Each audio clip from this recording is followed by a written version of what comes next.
few minutes to go.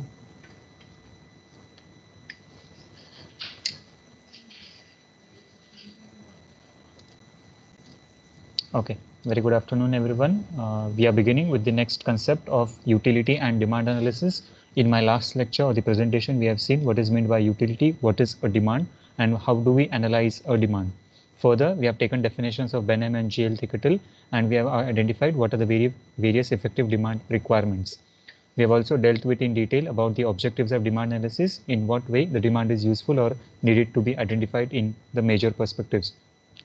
The different types of demand, that is individual, firm, autonomous, durable, short-term, joint, direct, indirect, and total or market segmented demand. We have dealt with in my last lecture with respect to the determinants of market demand, wherein it was been focusing on the explanation with respect to price of the product, income of the consumer, taste and preferences, advertisement, consumer expectations, growth of population, weather conditions, tax rates, availability of credit, pattern of savings, circulation of money, and the price of related goods. So if you have any difficulty at this stage, you can either drop the questions in the chat box or you can mail it to me. Now moving with the next topic or the next part of the presentation is the law of demand. So after understanding what is demand, what is the utility, and what is the determinants of the demand, we have to look for a certain concern about understanding which law or what law of demand has been provided or how it is applicable. Always inverse relationship between the quantity demanded and the change in price. So whenever we are understanding or whenever we were dealing with the determinants of demand, what we were identifying or what we were saying, that always the quantity that has been demanded. Now, whenever I say that I want to purchase something, that purchasing something is always in terms of quantity. That is, if I'm purchasing groceries, it is always in terms of grams, kilograms, and so on. If I'm purchasing cotton or if I'm purchasing shirts, trousers, and so on, or the particular cloth, then it is always in terms of meter. That is one shirt, two shirt, 5 shirts, 10 trousers, and so on, or a particular cloth that is in terms of meter, 1 meter, 5 meter, 10 meters, and so on. In terms of certain goods of a heavy weight, it is in terms of quantity or in terms of a certain weight. That is 1 ton, 2 ton, 5 ton, 10 ton, and so on. So in this way, we can identify about what a particular product is and how it can be valued. So the law of demand. So always what was a particular concern, that law of demand is specifically focuses on the relationship between the quantity that is demanded and the change in price. So as and when the quantity demanded increases or decreases, there is change in the price of that particular product also. Now, for example, if you purchase a certain commodity, that is if you are purchasing 1 kg, then accordingly the price for that particular product will be paid in terms of quantity of that 1 kg only. If you are purchasing 10 kg, then accordingly the amount that you will be going to pay is in terms of 10 kg. But this, in case of law of demand, in the general perspectives or at the macroeconomic level, there is a direct or indirect relationship between those two perspectives. So what is that relationship? Now let's look into it. The law of demand is been provided or is been given is by Dr. Alfred Marshall. So according to Marshall, the amount or quantity demanded increases with the fall in price and diminishes with the rise in price, other things remaining the constant. So other things, that is other terms and conditions, that is internal and external environment or the forces or the factors that have been associated, if they are remaining the constant, then what is the impact on law of demand?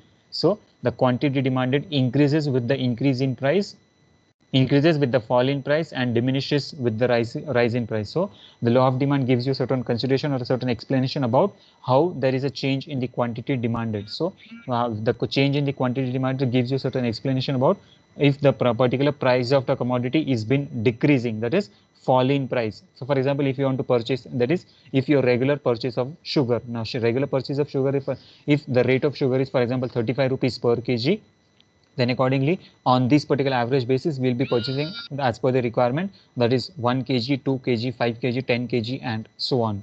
Now if the price of the sugar starts decreasing, that is the standard rate of sugar was rupees 35 per kg and it gets reduced to rupees 33 per kg or 32 rupees or 30 rupees per kg. Now if the price of this particular quantity or the particular goods starts decreasing, what happens? Our quantity demanded increases. So why? Because our purchasing power is increasing and accordingly we can purchase an additional quantity of sugar in the same price that has been associated. So quantity demanded increases. So for example, if the price of the sugar earlier was rupees 35 per kg, now it becomes 30 rupees per kg, then what? At the rate of 35, how much sugar you can get? That is 1.2 or 1.1 kg sugar accordingly that can be affordable in the rupees of 35. So in this case, The law of demand is been expressed or is been explained by Alfred Marshall. Diminishes with the rise in price. Now the quantity demanded will decrease when it will decrease when the price of the commodity or price of the product increases. Now just take the example of petrol and diesel as on today, a live case study that is available for you. So in this case now earlier whatever the situation, that is when the price of the petrol was 70, accordingly as per the requirement you are consuming that particular petrol or diesel. Now the prices had increased to rupees 80 to rupees 90 to rupees 100. Accordingly your quantity demand for that particular product, that is the consumption of petrol or diesel, is also decreasing in that particular manner, in that particular fashion. So amount or quantity demanded, so whatever quantity that you are consuming of a particular product, it always increases with the fall in price and decreases with the rise in price. So if the petrol price is decreases, that is for example the petrol price come to rupees 50, accordingly the more quantity of petrol will be consumed. And if the price of the petrol starts increasing, accordingly the price the quantity demanded for a particular petrol will decrease. Another example, you can a good example, that is the quantity of gold that has been consumed. So whenever you want to purchase a particular gold, today we have the gold value at rupees 52,000 per 10 gram, that is per ounce, and accordingly we have to identify how we can or in what quantity the gold can be purchased. Now if the value of the gold or the quantity of this particular gold starts increasing, that is if the golds become 60,000 per 10 gram, then accordingly your quantity demanded will also fall with the fall in or with the increase in price. And if the price of the gold starts decreasing, the standard rate was rupees 55,000 per 10 gram, and now the rate is rupees 45,000 per 10 gram. Now at this stage, what you will do, the people will go to the market and they will start purchasing the gold. Why? Because there is fall in the price and they are expecting that the price may rise in future, and accordingly to earn a maximum amount of profit, in order to recover that particular losses, the people are starting or they are trying to invest in this particular concern. So that is the law of demand that has been provided by Alfred Marshall. Now, what are the various assumptions to law of demand? So assumptions to law of demand, first thing, income level should remain constant. So over the period of time or over the course of duration, whenever there is a change into the market conditions, if either the quantity demanded increases or decreases, whether the price increase or decrease, the first assumption to the law of demand is the income level. That is, the income level of the people should remain constant over a period of time. So for whatever duration, for whatever amount of period that you are calculating, that is, you want to identify the law of demand, that is, you want to implement the law of demand for a specific period, that is 1 year, 2 years, 5 years, or 6 months, or for example 1 day. For this particular concern, the income level of that particular individual for on whom or on which particular this particular person, the trial and error basis has been calculated, their income level must remain constant. So your income must not change. Today, if your income level is rupees 6 lakhs per annum, then accordingly for the next year also it must be 6 lakhs per annum, or to the entire throughout the year, the income level must remain same. Taste of buyer should not change. Now here the law of demand specifically focuses, now Alfred Marshall has specifically focused these particular law take into consideration the consumable products or the durable non-durable products that are into existence. So non-durable, that is the daily consuming products that we are looking for this particular concern, the taste of the consumer, taste of the buyer must not change. If the taste of the consumer or the preferences of the buyer for purchasing the goods and services is changing very oftenly, then at this stage the law of demand does not apply. Why? Because if the consumer is switching from one product to another product, we cannot identify, we cannot come into a certain perception about whether there is a direct correlation between the quantity demanded and the price that is being charged for that particular product. Price of other goods should remain constant. So at this stage, another perspective that has been provided is the competitor's price. So whatever price of the price of the other goods, that is substitute for your product that is made available, that also must remain constant. So if that particular substitute or price of the related goods or the substitute goods or the competitor goods is also available to your product category, then those products must also remain must also remain same, and it must not change over the period of time. No new substitute is been introduced. Another assumption to the law of demand that at this stage particular concern is there should be no additional substitute that is being introduced into the market. So if your product is prevailing into the market, if the your product is available into this particular market, so other product must not be introduced, and accordingly only those products must be accepted, and the new introduction of the product is harmful at this particular stage. So in this case, we have to identify about which product is prevailing into the market, which product is regulating or governing in this particular market, and how the market force is being regulated or governed with respect to quantity demanded in correlation with the price that is being charged. no future price rise. So no future price rise to be expected. So if the price as on today is, for example, 35 rupees per kg or rupees 50,000 per 10 gram, then accordingly there should not be additional increase in the price that is to be expected. At this stage, whenever you are calculating the law of demand, or whenever you are implementing the law of demand, so at this stage, the price for that particular calculation period must be stable and it should not change over a period of time. So we have to identify about what price is being afforded, what price is affordable to the consumer, how their income level is changing, how their taste, habits, preferences and consumption pattern is changing. And if their taste, habits and preferences or consumption pattern is changing, then the law of demand will not be made applicable. Price of the substitutes, that is, or the competitors, if your product is applicable or if your similar category of products are into use, then their price must also be stable and it not must change, it must also not change as the when the market situation changes. So these are the various assumptions to the law of demand. Now demand schedule or the demand function, here again the micro and macro perspectives comes into picture, wherein we have to identify the demand schedule with respect to the individual demand and the market demand. The individual demands deals with a specific purchasing power or the purchasing habit of an individual person. So if you are calculating or if you are identifying the purchasing power, purchasing habit or purchasing preferences of an individual person, then that particular function is called as an individual demand function.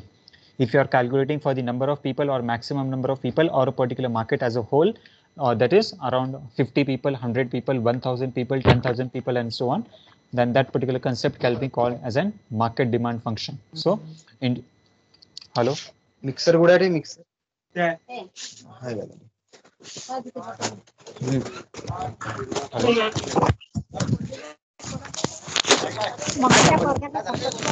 someone has unmuted themselves, please mute.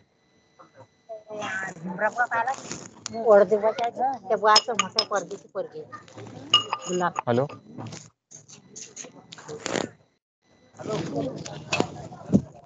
Hello.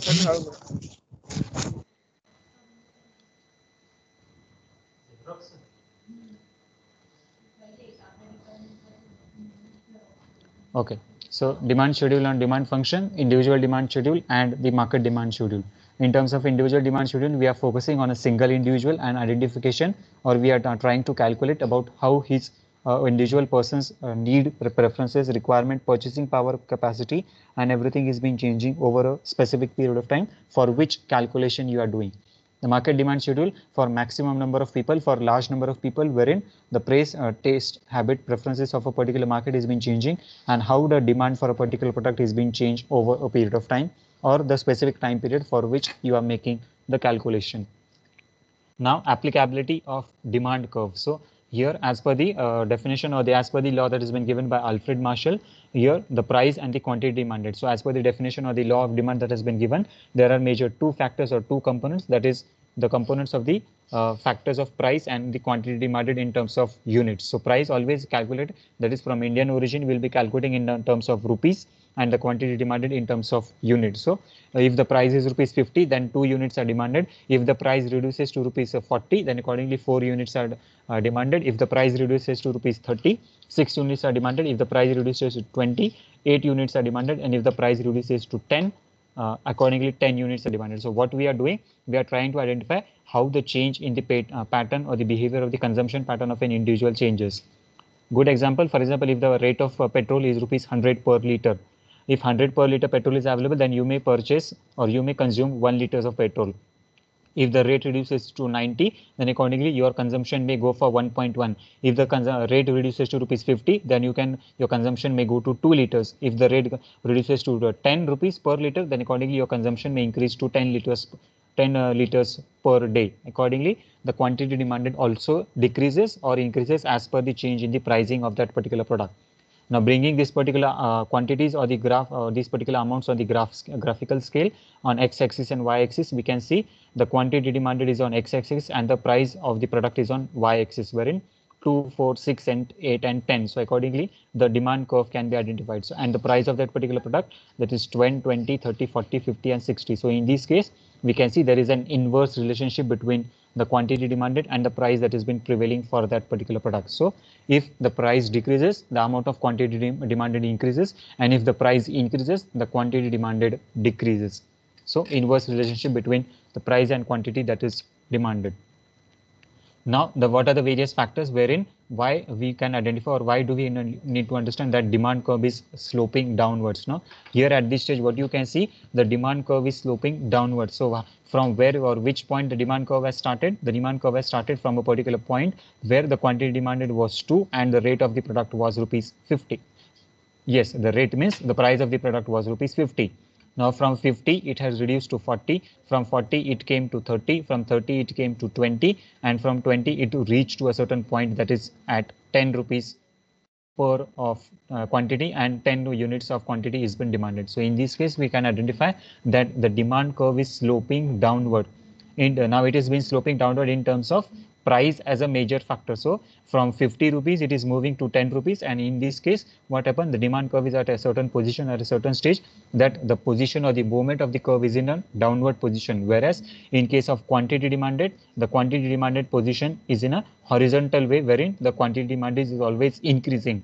Earlier the quantity demanded was only 2 units, now it has become 4 units, now then it becomes 6 units, then it becomes 8 units, and lastly it has come to a position of 10 units. So in this way we can see about how the quantity demanded increases, and there is a direct correlation between the quantity demanded and the price that is into existence. So why demand curve slopes downwards? So earlier slide was explaining you about the demand curve is sloping downwards. Now let's understand about the perspectives about why demand curve is sloping in a downward position.